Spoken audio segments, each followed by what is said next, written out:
Spoken language. You're going to know how intent I was on teaching you people that what you're doing is wrong. And maybe that's all that needs to be done to stop you from the greed you have, the hate you have, the anger, malice for the outsiders. I think God will bless you to get the machine done, to drive it, to do the stuff that I have to do. I am the co-captain of my life. God is first, I am second. Okay? This is where He's taking me. You have tried to control my life. You have tried to be the captain of my life.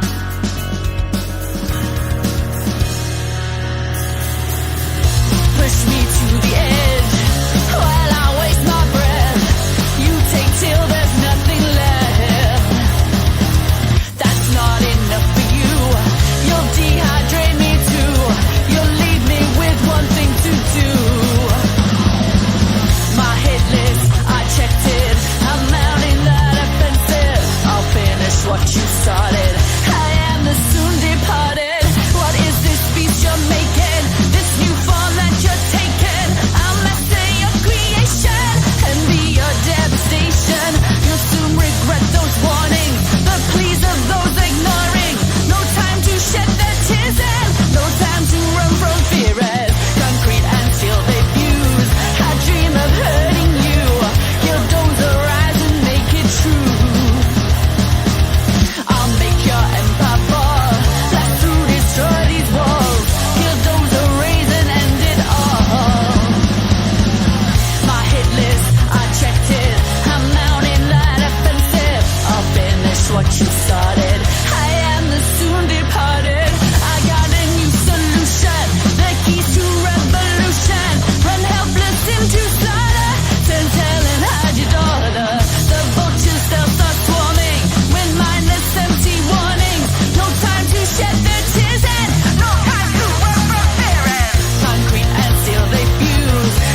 Okay, that's a fantastic debut single by Onion Mash. Now, obviously, then tell us about then with the single. Then, where did the idea come from the long spoken word intro in the single? That's actually taken from a YouTube video. That was actually the because after the rampage around the town, because the police were unable to actually get into this concrete clad bulldozer, the killdozer, hence the title. The guy recorded himself saying that, and then unalived himself. So it's this thing of like, we wanted to do it because we felt that his side of the story needed to be represented. It needed to for the song to have that kind of heart to it, and to have that central kind of message that we wanted to come across. We wanted that spoken word bit in there, and we contacted the person whose YouTube video it was on, and could we use it? And they said, yep, they gave us go ahead. So then we put it on there, and yeah, like once again, like a spoken word section on a song wouldn't be something that I would have normally once thought I would end up doing, but then it ended up working really, really well, and kind of with that clean section that we go through at the start of the song, just sits with it really nicely. And I think it kind of sets you up for what we want to convey with it, you know? Yeah, really good stuff, mate. But it's well mixed and well executed, definitely. So now we were talking about off mic before as well, because, pardon me, the single was wrote a couple of years ago, obviously before you got becoming vocalist in. Now, Rachel, now, I found it interesting you told me that when you did this single originally, you kept it quite open-ended, didn't you? In the fact of like whether it was a male or female vocalist. Yeah. Because originally we when we had our first vocalist in the band, the lyrics are all they're myself, Carl, the original vocalist, and Peter. So Rach, whilst it's definitely her performance she's brought to it, and she's brought her own personality to those lyrics, those aren't necessarily her lyrics. But you know, as I said, mentioned about this whole, wasn't sure whether we wanted male and female, the way that she presents them, and the way that she kind of like performs them, you know, it very much is her, and it suits what we're doing really well. You know, it's because as well, like it's not, we're not in the deepest of tunings, and we're not in the lowest of keys or anything like that. So actually, for male or female, we're in quite a good medium register. She can go a bit higher than a lot of singers with her being female, but like, yeah, it wasn't really thought about. It was just that thing of like, can the person sing, and can they hold a tone? If so, excellent, you know. Yeah, no, it does. You can tell like what you said before. I felt it. She put her own personality on it, even though I wasn't aware. You just told me then before, like she hadn't actually wrote it. So yeah, well, excellent stuff, mate. So really, really good stuff indeed. Now, obviously, on the side note, obviously next then, how did your partnership with riffs come about? RIFFS. Well, brilliant question, because that's one thing I love talking about. I knew you would. The guitar man, that where you are, definitely. Well, like, so relationship with riffs. So I've always been a rhythm guitar player at heart. I will say that. Like, I would always prefer to have learnt the riffs and learnt the motifs of the song rather than nail the solos note for note. I eventually now am a fairly decent lead guitar player, but like when I first started, I mean, the big one for me, I instantly think of is Black Sabbath. Like literally, like Tony Iommi with that really heavy guitar sound that, like, in the early 70s, people were throwing out the word devil worshiper because they never heard something that heavy before and something that gloomy before. And that I remember first hearing like Paranoid, Iron Man, Children of the Grave, and just thinking, what the hell is this? Like, what? Like, just that made a huge impact on me in terms of the riff themselves. Another one is Metallica. Like most metal rhythm guitar players, James Hetfield, his right hand is a beast, and to actually play some of that stuff's really challenging. And the fact that Metallica is still out there doing it at the age that they're at, nothing but respect to them, because Terrifying. they can still do it. Terrifying. To think that the Black Album's, what is it, 35 years old now, isn't it? Did you know it still charts, the Black Album? It's still Yes, actually, yeah, it did. And I mean, to me, the Black Album is a masterclass in metal guitar production, if not metal production in general. It's an absolutely phenomenal piece of work. There are a few documentaries on YouTube. I would strongly recommend anyone that wants to get their foot into music production / metal guitar production to check that stuff out, because they were doing things that I think still are years ahead of its time. Yeah, does this and such a well-produced album that's not dated. Oh, I completely agree with you. I mean, like that, and that's another thing. You know, when talking about my relationship with the the riffs that I love sound like they could have been written yesterday for the most part. And I do listen to modern bands as well. A band people should definitely check out if they like riffs is Periphery. They're bloody incredible. They have 3 guitar players in the band. All 3 of them are absolutely monster players. Like absolute just beasts on the instrument, and they write some really cool melodic riffs. It's not for everyone because it's quite proggy and quite guitar nerdy stuff, but yeah, just absolutely fantastic. Really early on, I was into punk, Sex Pistols, Clash, Green Day. That I think was really fortunate because punk's such an easy genre to play. I've seen this meme where it's like, here's a picture of 3 chords, here's a guitar, now go start a band.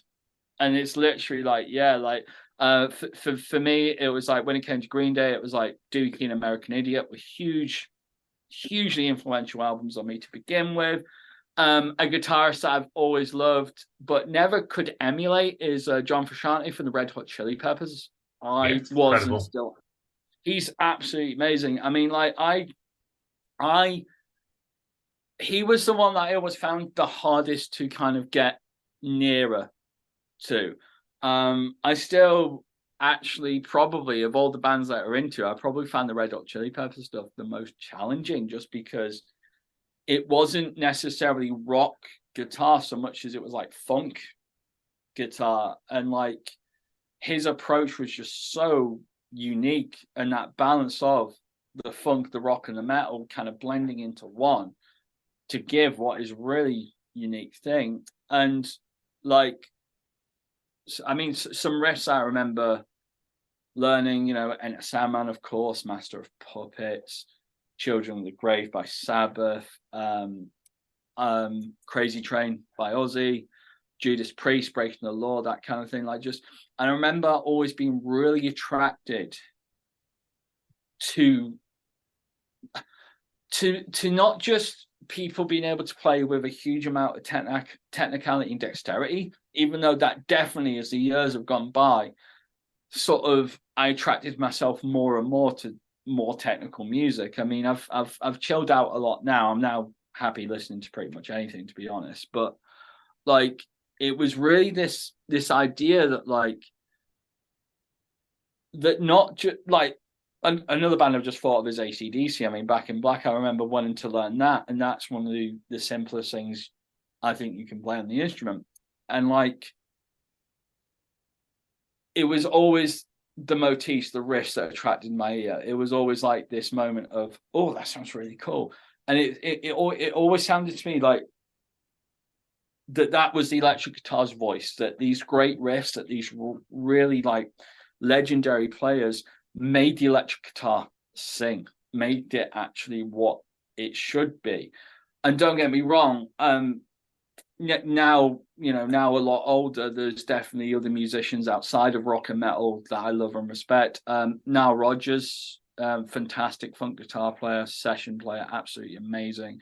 Stevie Wonder, his songwriting chops are second to none. It's just, it's it's just been anything that kind of catches my ear, and it just so happened to mainly be rhythm guitar, mainly to just fair play, riffs afterwards. No, fair play. And then when I started writing my own, at first I wasn't hugely confident in them. I was a bit kind of like, they're all right, I think. Now I have some ideas that I'm fairly confident that I like some of the riffs that I play. I think they sound good. I think that if another band played that to me, I'd think it was a cool idea. But it obviously, like anything else that we do, it's practice. It's just, breaking through and, listening back to some of your ideas and just saying to yourself, actually, maybe that's not so hot. Maybe I can do better. Maybe I can write, something that's a bit more, a bit more less stock, a bit, better than I could do. And I'm still writing riffs today a lot of the time. Like I would say that I come up with about 2 or 3 ideas, every 2 weeks on average, which, I'm really fortunate. The fact that I can still produce some stuff. How far some of it goes, we'll have to see, really. Yeah, I think so. It's half the time. Is like I said, it's one of those sort of things where you wait and see. You never know. You never know what it's going to lead to. Yeah, getting completely with it. So, okay. Tell us a little bit about that, because obviously I'm conscious of the time to have yourself here tonight. But I know you do a lot. You're always interested in session work, aren't you? And guitar work. And tell us about all that and your basic recording facility and your mixing ability. So this is where you do your freelance work, basically. Yeah. So outside of Onion Mash, I am a freelance guitarist / producer. My main gigs at the moment is I do a lot of teaching, everything from beginner upwards to kind of advanced, and that can be covering pretty much whatever people want to, really. I normally try and cater my lessons to the individual as much as I can. Of course, specializing in rock, metal, and blues as my main genres. Session work, I do like either online or in person, songwriting, ghostwriting, that kind of thing. Some bits of guitar session work, although that's never been my main route of work. It's something that I do when it comes up, and I'm still very glad when it does come up. I do some guitar maintenance, repair work, that kind of thing. That was actually something excuse me, that was actually something that came up fairly early on in my playing, because I said to myself, if I was going to learn how to play it, I wanted to know how to fix it if something goes wrong on it. And in the early days, I was spending out the wazoo. I was spending money on restringing guitars, getting new pickups installed into them. And it's actually, I'm just looking now, because it's actually a route that I ended up going down quite a bit. And I think only like a couple of the guitars in the room have all original hardware on them and original pickups. I think I've customized pretty much every instrument that I own. I can do things like swapping out pickups, restrings, any changing of hardware, anything like that. Production, I rather ironically, I mix and produce a podcast myself called the Soulful Valley Podcast. That's spiritual healing, that kind of thing. That's a friend of mine called Katie. I've been working on that now for a couple of years.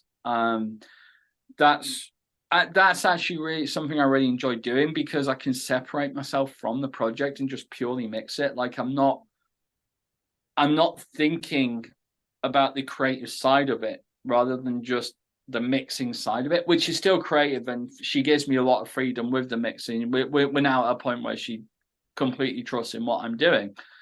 But like, it's nice because there's a separation there, and I like having that. And I do like, and similar to that, I do a lot of live sound work as well. So, you know, I've done audio engineering for gigs and for bands and that kind of thing. And I actually really like anything where I'm producing, where I'm in the background, because sometimes it's nice not to kind of be the main focal point of something. Sometimes it's just nice being a part of it, and yeah, being an important part of it, but not being the main kind of focus. I think that's covered everything that I do. I probably do a few bits more that I'm just forgetting at the moment. I mean, I always said that when I got into music and when I wanted to do this or music/audio for a job, that I didn't really care what it was doing, and I still feel that same way. I'm still happy doing all these various different bits because it means none of my weeks ever quite look the same, which is really good. Fair play, mate. I think it's the enjoyment for you, really, because if you, like you said, you're doing all these varying things all the time, it stops it getting boring for you, I suppose, as well, doesn't it, really? So, oh, absolutely. And then the thing is, like, when I first started, I certainly never envisioned mixing podcasts, for example. I didn't really, I'll be honest with you, up until I got the offer, it's not something I really thought about. But because I'd worked with Katie before, and because she knew that I was good at what I did, she kind of threw the offer out. And it was more a case of, well, yeah, I'm pretty sure I could mix a podcast. And then, yeah, I've now done nearly 30 episodes for us, something like that, over the course of a couple of years. And yeah, honestly, it's a blast. Like, it's something that I really do enjoy. And I think, you know, once again, to anyone listening, the most important thing is just to be flexible. Just to, if someone comes up with a job for you to do, obviously, if it's out your skill set, be big enough to say it's out your skill set. But if it's something you think you can do and you can give it a go, just say, okay, I'll give it. It's not something I've done before, but I'll give it a go and just see how it works out, because you never know. Yeah, no, agreed completely. You don't do try sometimes, definitely. Okay, what's next for the band then? Okay, well, we've got a few gigs coming up. We're playing Sheffield on the 25th of this month. Oh, this podcast will be out way beyond then. Oh, okay. Never mind then. Never mind. Forget that. So yeah, we've got a this couple of gigs coming up in September. September, yeah. In Salford, Stockport. I can't remember where else, but yeah, you can check out all that stuff on our social media. If you search for Onion Mash Band on anything, we'll come up there, and it's got all our gigs listed. We're going to be releasing our next song, we hope, within the next couple of months. That I don't want to say too much about, because I don't know how much I can say about it, but we have that coming up. The plan's going to be to release sort of at least 2 or 3 more singles before the year's out, we would hope, at least. We currently have t-shirts for anyone that wants them. We finally got a merch store, so if you do feel like you want to support us, we appreciate it. And on our Instagram, on our link tree, there is a link to the merch store where you can buy yourself a t-shirt and just, you know, flaunt it for us, tag us, put us on Instagram, all that good stuff. And then it's just rinsing and repeating that, really. And, you know, I mean, you hear this from a lot of bands, but the plan is to eventually build it up to an EP and then release a full length, you know, sort of with the singles that we've got already, then with a few bonus tracks, you know, just to kind of fill it out a bit. And then just keep on gigging, because with the musical economy the way it is now, it's the only way you can sort of keep your band afloat is by playing live and kind of by trying to sort of get paid what you can for gigs and a bit of merch on top of that. I'm trying to think if there's anything else we do have coming up. Don't think so off the top of my head. If I've forgotten, they'll tell me. It'll be on social media, mate. Don't always say, social media, definitely, mate. So brilliant stuff, mate. Okay. For your free, obviously, you talked about how people get hold of the band. If people want to get hold of you then for your freelance work, where do you recommend they go to wrap up with? Sweet. So Instagram is the thing that I am mainly on, or Facebook. So if you put in Toki Guitar into Instagram or Facebook, I'm on there. Or on your Mash Band on the same platforms.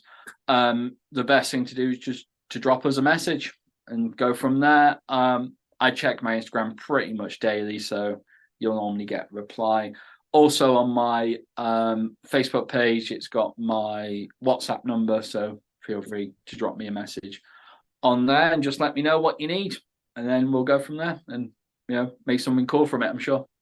Brilliant stuff, mate. Okie dokie. Anyway, listen, mate, it's been a pleasure today, Toki. I've actually really enjoyed it, mate, don't you? Hopefully we'll get a chance to see you if you come and play up near my way. So I do have a couple of places. Are you?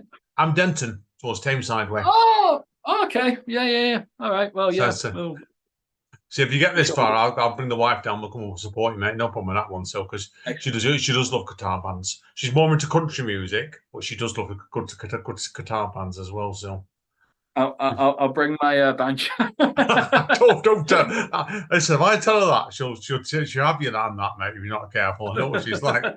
She's quiet but deadly, right? So I love her. Anyway, so mate, we'll talk more off mic anyway, mate. So mate, it's been a pleasure today, Toki, mate. Anyway, keep in touch, mate. Definitely, right? So I hope to see you live, mate. So thank you, man. Yes. Anyway, guys and girls, it's been great fun today. We've gone on for ages as well. I like that. Good, nice, long session. So thank you to the wonderful Toki Threat Guitar, as it is on Zoom. So as Don Callis over at AEW Wrestling says, stay safe, guys, and stay over. And we will see you all next time. Spoken, mate.